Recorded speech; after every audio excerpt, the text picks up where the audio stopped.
नमस्कार, शेष क्लासेस में आप सबका स्वागत है दोस्तों। चैनल पे पहली बार विजिट करें तो चैनल को सब्सक्राइब करने के साथ बेल आइकन को ना भूलें। दोस्तों मैथ्स यानी गणित का ये प्रीवियस ईयर क्वेश्चन है जो दोस्तों आपका 3 जनवरी 2022 को सीबीटी यानी कंप्यूटर बेस्ड एग्जाम जो हुआ था लास्ट उसका ये क्वेश्चन दोस्तों। और दोस्तों ये आपकी एग्जाम टीचर 2022-23 के लिए बहुत ही ज़्यादा इंपॉर्टेंट होने वाला है, क्योंकि दोस्तों इससे आप समझ पाएंगे कि किस तरह के क्वेश्चन आपको लास्ट ईयर देखने को मिले थे और इस बार किस तरह के आपको क्वेश्चन को देखने मिलेंगे। ठीक है, मैक्सिमम क्वेश्चन दोस्तों रिपीट होते हैं।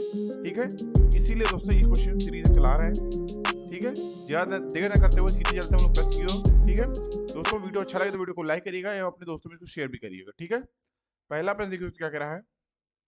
एक गणित की अध्यापिका ने अपनी कक्षा के समक्ष निम्न प्रश्न रखा। 4 अंकों 7, 8, 4, 6 को लीजिए। इस तरह से 4 अंकों वाली सबसे छोटी और सबसे बड़ी संख्या बनाइए कि कोई भी अंक उनमें दोबारा ना आए, अर्थात किसी भी अंक की पुनरावृत्ति ना हो। छात्रों के विविध जवाबों के बाद वे छात्रों से पूछती हैं, आपने जो 2 संख्याएं बनाई उनमें अंकों के क्रम के बारे में सोचिए। क्या आप बता सकते हैं कि सबसे बड़ी और सबसे छोटी संख्या कैसे बनी? अपनी क्रियाविधि को लिखिए। निम्नलिखित कथनों में से कौन सा कथन उपयुक्त के संदर्भ में अति उपयुक्त है? ए, छात्रों को अपने ही उत्तरों को खुद आंकने के लिए कहकर शिक्षिका छात्रों को आंकने में लगने वाले अपने समय को बचा रही है।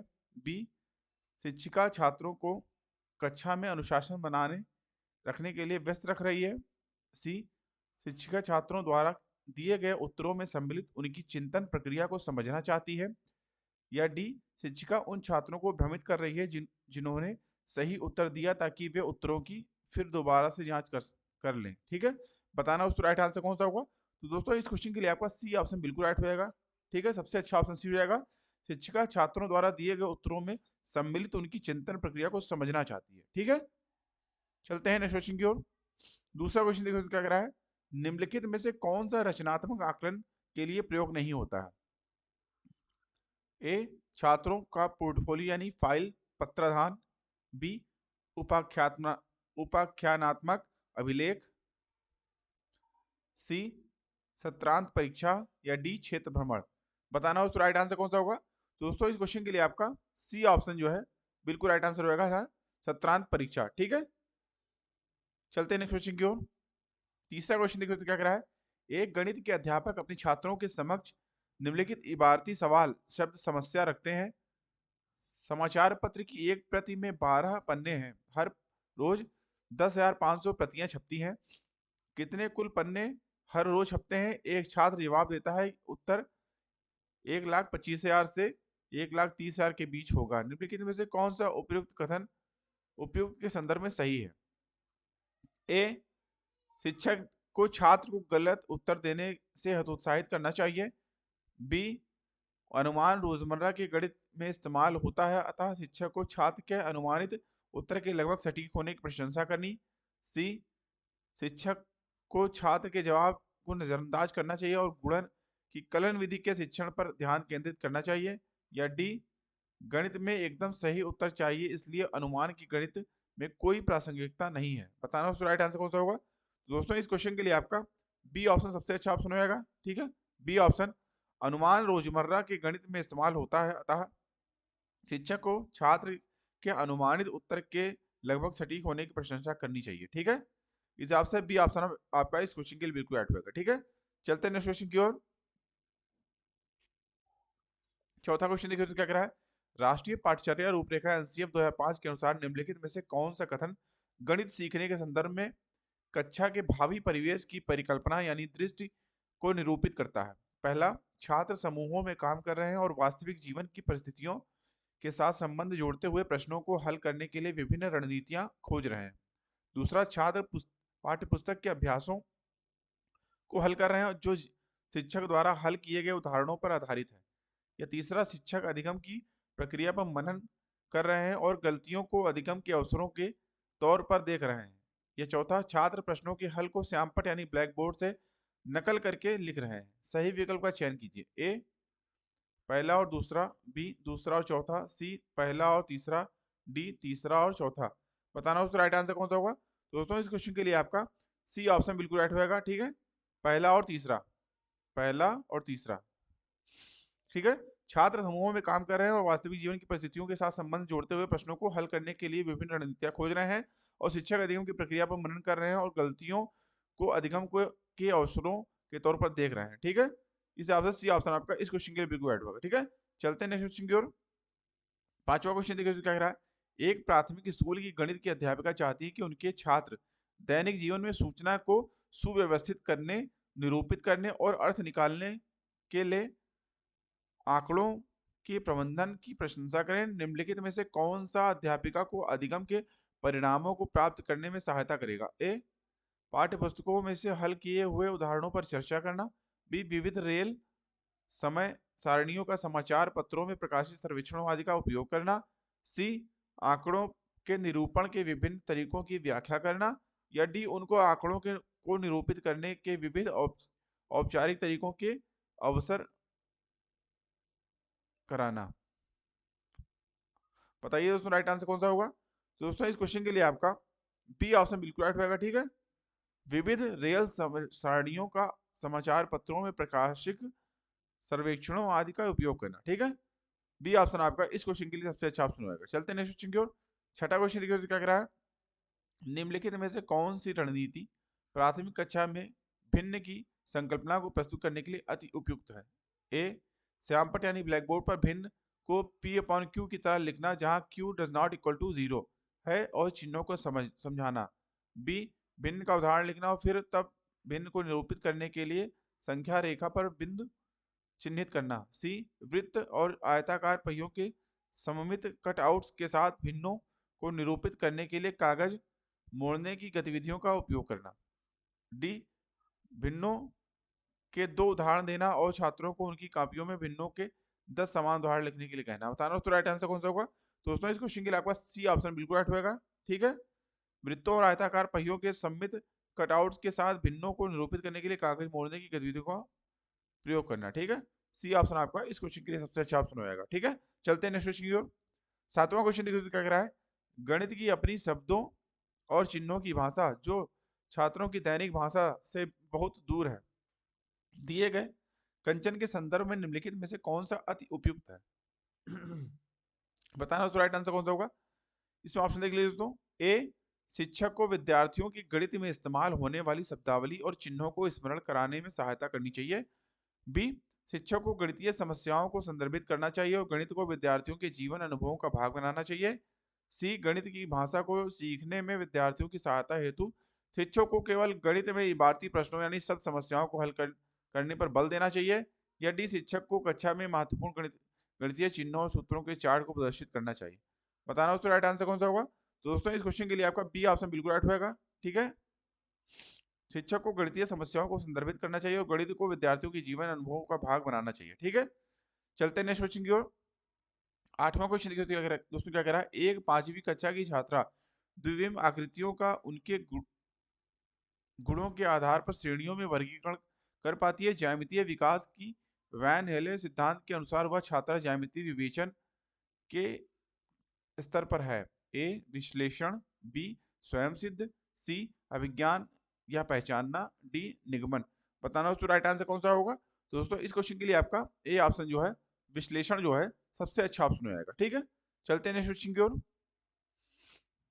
9th क्वेश्चन देखिए क्या कह रहा है। एक प्राथमिक कक्षा के गणित के अध्यापक अपने छात्रों के समक्ष निम्नलिखित शब्द समस्या इबारती प्रश्न रखते हैं। समीना 9 बजने में 10 मिनट पर सोने जाती है। कृति समीना के 20 मिनट बाद सोने जाती है। कृति किस समय पर सोने गई? एक छात्र ने जवाब दिया 20। उसने समझाया प्रश्न में कहा गया कृति 20 मिनट बाद बिस्तर पर गई तो उत्तर जवाब 20 ही होगा। न्यूमैन के अनुसार छात्र द्वारा दिया गया उत्तर उदाहरण है। ए, अवबोध यानी अर्थबोध की त्रुटि का। बी, पढ़ने की त्रुटि का। सी, प्रक्रिया कौशल की त्रुटि का। या डी, लापरवाही की त्रुटि का। बताना दोस्तों राइट आंसर कौन सा होगा? तो दोस्तों इस क्वेश्चन के लिए आपका ए ऑप्शन जो है बिल्कुल राइट होगा। ठीक है। अवबोध यानी अर्थबोध की त्रुटि का। ठीक है। चलते हैं नेक्स्ट क्वेश्चन की ओर। 10th क्वेश्चन देखिए दोस्तों क्या कह रहा है। राष्ट्रीय पाठचर्या की रूपरेखा 2005 बल देता है कि स्कूल गणित गणित गणित गतिविधि आधारित हो। ऐसा है क्योंकि पहला, यह विद्यार्थियों को आजीविका कमाने के कौशल के विकास में सहायता करता है। दूसरा, यह विद्यार्थियों को गणित में अर्थपूर्ण समस्याओं को हल करने सुलझाने के लिए प्रोत्साहित करता है। या तीसरा, गणित में अमूर्त संकल्पनाओं को समझने के लिए यह पूर्व अनुभव उपलब्ध कराता है। चौथा, यह प्राथमिक कक्षाओं में बच्चों को मनोरंजन का समय पर उपलब्ध कराता है। सही विकल्प का चयन कीजिए। ए दूसरा और तीसरा, बी पहला और तीसरा, सी केवल चौथा, डी पहला और चौथा। बताना उसका राइट आंसर कौन सा होगा। तो दोस्तों इस क्वेश्चन के लिए आपका ए ऑप्शन बिल्कुल राइट होगा। ठीक है, दूसरा और तीसरा, दूसरा और तीसरा। यह विद्यार्थियों को गणित में अर्थपूर्ण समस्याओं को हल करने सुलझाने के लिए प्रोत्साहित करता है और गणित में अमूर्त संकल्पनाओं को समझने के लिए यह पूर्व अनुभव उपलब्ध कराता है। ठीक है, इस हिसाब से ए ऑप्शन आपका इस क्वेश्चन के लिए सबसे अच्छा ऑप्शन होगा। चलते हैं नेक्स्ट क्वेश्चन की ओर। 11वां क्वेश्चन देखो तो क्या कह रहा है। गणितीय दुश्चिंता से ग्रस्त छात्रों के लिए निम्नलिखित में से कौन सा या से का आकलन के साधन उपयुक्त है। पहला, मानक संदर्भित आकलन। दूसरा, सहयोगात्मक अधिगम परियोजनाएं। तीसरा, योगात्मक आकलन। चौथा, रचनात्मक आकलन। सही विकल्प का चयन कीजिए। ए पहला और तीसरा, बी दूसरा और चौथा, सी केवल तीसरा, या डी दूसरा और तीसरा। बताना उसका राइट आंसर कौन सा होगा। दोस्तों इस क्वेश्चन के लिए आपका बी ऑप्शन जो है सबसे अच्छा ऑप्शन हो जाएगा। ठीक है, दूसरा और चौथा। ठीक है दोस्तों, सहयोगात्मक अधिगम परियोजनाएं और चौथा आपका रचनात्मक आकलन। ठीक है, चलते हैं नेक्स्ट क्वेश्चन की ओर। 12वां क्वेश्चन देखो तो क्या कह रहा है। क्या कह रहा है। गणित की कक्षा में एक छात्र योग पर समस्याओं को हल करने के लिए निम्नलिखित तरीकों से उंगलियों पर गिनता है। 3 + 9 = 4 5 6 7 8 9 10 11 12। 9 + 3 = 10 11 12। विद्यार्थी द्वारा उपयोग की गई उपयुक्त प्रक्रिया के लिए निम्नलिखित कथनों में से कौन सा कथन अति उपयुक्त है। ए इस प्रक्रिया की उपेक्षा की जानी चाहिए क्योंकि यह कलन विधि आधारित नहीं है। बी छात्र योग पर आधारित समस्या समाधान में योग के क्रम विनिमय नियम का इस्तेमाल नहीं कर पा रहे हैं। सी छात्र को उंगलियों पर गिनने के लिए हतोत्साहित किया जाना चाहिए क्योंकि यह समस्या को हल करने की औपचारिक प्रणाली नहीं है। या डी यह योग पर आधारित प्रश्नों को हल करने की उपयुक्त कलन विधि है।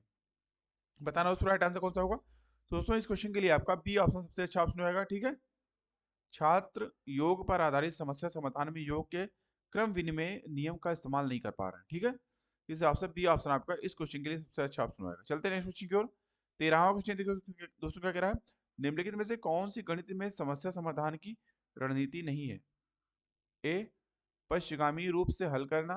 बी चित्रात्मक निरूपण। सी रटकर याद करना स्मरण करना। या डी प्रयास व त्रुटि। बताना उसका राइट आंसर कौन सा होगा। दोस्तों इस क्वेश्चन के लिए आपका सी ऑप्शन सबसे अच्छा ऑप्शन होगा। ठीक है, रटकर याद करना स्मरण करना। ठीक है, चलते हैं नेक्स्ट क्वेश्चन की ओर।